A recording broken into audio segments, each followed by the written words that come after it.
When I was going through school, I took civics courses. In civics, we learned so much about federal, state, and local governing structures, and it gave you a sense of what it meant to fulfill your civic duty as a citizen of the United States. Even today, I still learn a lot about civic and political processes, and they fascinate me. With the impending elections, we will hear many people talking about the fact that their vote does not matter. They are actually correct, but only if they don't vote. I will be the first to admit that even though I have visited Washington, D.C., I don't understand everything that happens in the political arena. But I still vote. In fact, I have voted in every election since I was 18. Here is why.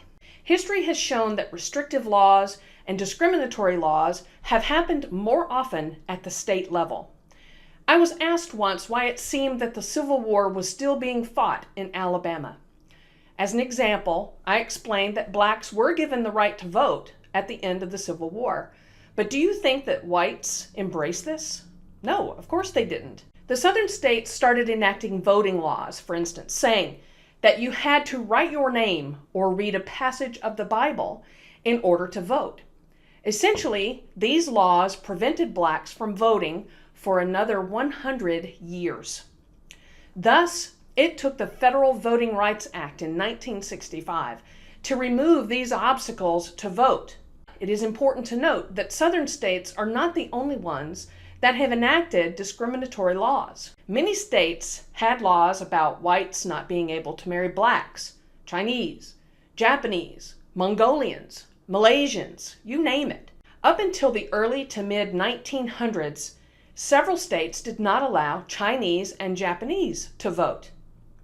Even now, states like Kentucky are trying to pass laws that enable business owners to refuse service if a customer offends the beliefs of the business owner. Thus, this law and others like it can open up the refusal of business owners to serve gays, or to serve couples that are intermarried, or to not serve people that are divorced, or to discriminate against atheists.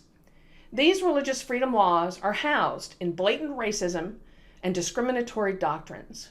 At the very least, I am asking for you to be informed.